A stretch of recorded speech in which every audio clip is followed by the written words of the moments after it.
Today is October 28th, which puts me just under 5 weeks out from my first half Ironman. For today's session, I'm going to be doing a 100 kilometer bike ride, which is going to be longer than any bike ride I've done yet. The longest I've done so far is 90 kilometers to match the distance I'll have to do in the race. But by the end of that, I could barely walk. Hoping today's session won't kill me as much, but it's already getting pretty hot and it's not midday yet, so it's definitely not going to be an easy one.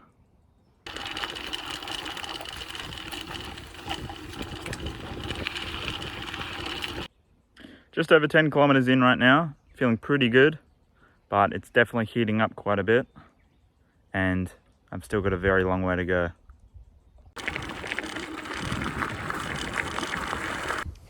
About 20 kilometers in now, still feeling pretty good.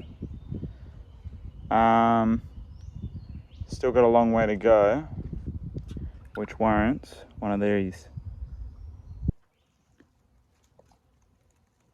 30 k's in now. Found myself a friend.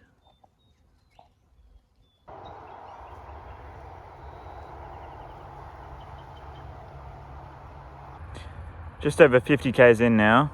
Definitely starting to get a bit tired, but confident I can push forward and finish. It's the mental aspect of endurance training is so significant. Like when I was younger, I never did any kind of sports training, and the first time I ever got into any physical fitness was with the gym, and for the first few years that was all I really did. And when you're doing like a set to failure or a PR, like it's very easy to hype yourself up for like this 10-second set, and then like you go all in, you go put all your energy into this set, and then you're done. And when I started like endurance training, like the first thing I did was running. And at first I tried to translate the gym mindset over to running. And for the first couple of minutes, you know, you can sort of sprint all out, you're putting all your energy into it. But then you get about, 3 minutes in and you're puffed out. And you'd planned for like this 30-minute run or whatever, which was, in your head easy. But you're already puffed out after 3 minutes.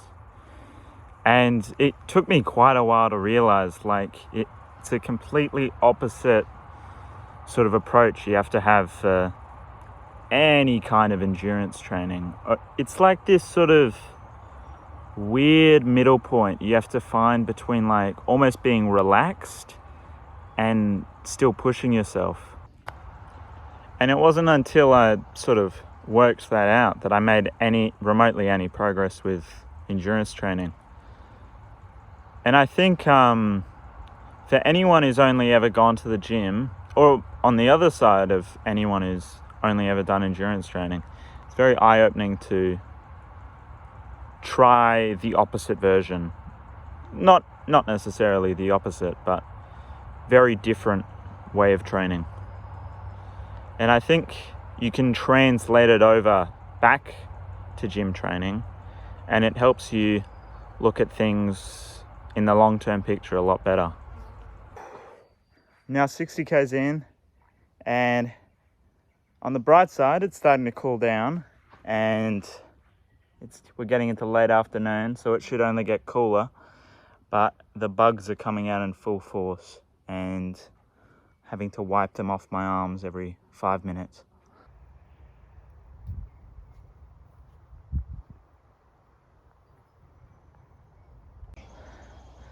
I'm at about 80 k's now and feeling pretty good for the energy, and the pace has been decent, but bit of a fire up my ass now because sun's not far off setting, and I'd rather not be riding in the bush in the middle of the night. So time to amp things up a bit. 90 k's in, almost there, and on pace to beat sunset. Finished with the ride now, well and truly wiped out now, but happy with the pace. It's a bit under 5 hours, meaning it was around 21 kilometers an hour, which is noticeably faster than it's been in the past. So things are looking good for race day.